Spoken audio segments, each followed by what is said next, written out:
Assalamualaikum warahmatullahi wabarakatuh. Halo teman-teman semuanya.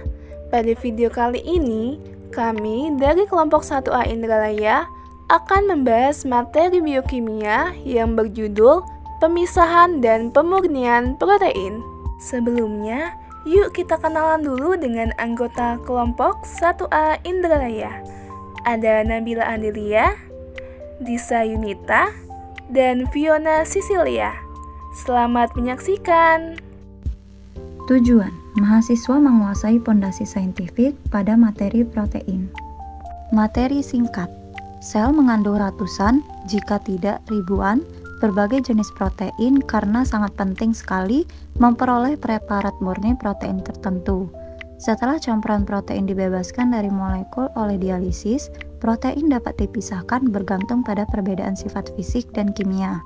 Antara lain, pemisahan berdasarkan muatan, ukuran, afinitas untuk ligan, kelarutan, dan hidrofobisitas serta stabilitas termal.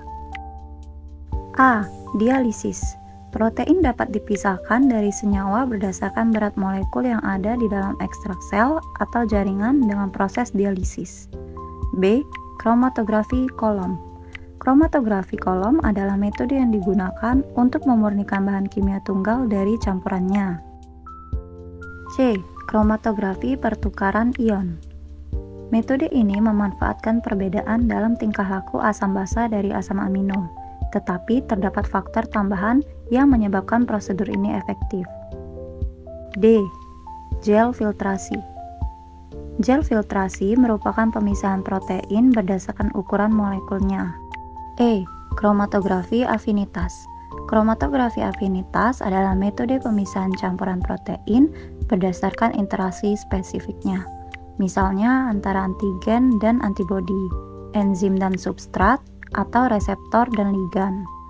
F. Elektroforesis. Pemisahan berdasarkan tanda dan jumlah muatan listrik pada gugus R dan gugus termal asam amino dan terminal karboksil yang bermuatan. G. SDS-PAGE. SDS-PAGE atau elektroforesis gel poliakrilamida sodium dodesil sulfat adalah teknik elektroforesis gel yang menggunakan poliakrilamida, memisahkan protein yang bermuatan berdasarkan berat molekulnya saja. H. Pemfokusan isoelektrik. Teknik ini memisahkan protein menurut titik isoelektriknya. Adapun objek sasaran pada kali ini adalah daging ayam, susu, telur, kacang-kacangan, dan tepung gandum. Prosedur proyek 1. Carilah materi tentang pemisahan dan pemurnian protein dari berbagai sumber. 2. Baca dan pahami materi tersebut. 3. Tentukan objek yang akan digunakan. 4. Buatlah video mengenai pemurnian dan pemisahan protein dengan sampel yang digunakan. 5. Lalu edit video yang telah dibuat dengan kreatif supaya lebih menarik. Daging ayam. Hemoglobin adalah protein yang mengangkut oksigen dalam darah. Untuk memisahkan hemoglobin dari daging ayam, Anda dapat menggunakan resin yang memiliki afinitas terhadap hemoglobin. Campuran protein dari daging ayam diberikan ke kolom kromatografi yang berisi resin ini. Hemoglobin akan berikatan dengan resin berdasarkan afinitasnya, sementara protein lainnya dapat terlewatkan. Hemoglobin dapat elusi dengan buffer khusus. Susu. Anda dapat menggunakan elektroforesis poliakrilamida gel atau PAGE untuk memisahkan protein susu seperti kasein dan whey protein. Kasein sebagai contoh adalah protein yang relatif besar dengan muatan listrik negatif, sedangkan whey protein lebih kecil dan memiliki muatan listrik positif. Elektroforesis gel PAGE dapat memisahkan keduanya berdasarkan perbedaan ini.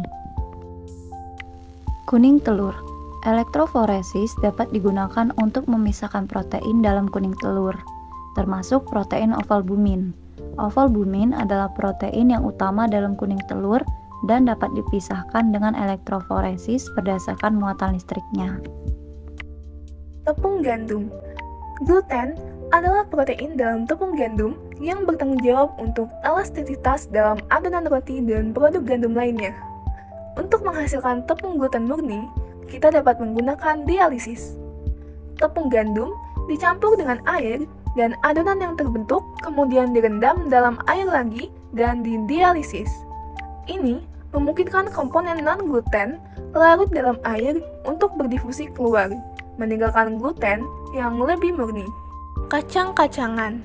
Protein dalam kacang-kacangan seperti kedelai atau kacang tanah dapat dipisahkan menggunakan kromatografi pertukaran ion. Kolom kromatografi yang diisi dengan resin memiliki muatan ion yang dapat memisahkan protein berdasarkan muatan listrik yang dimiliki.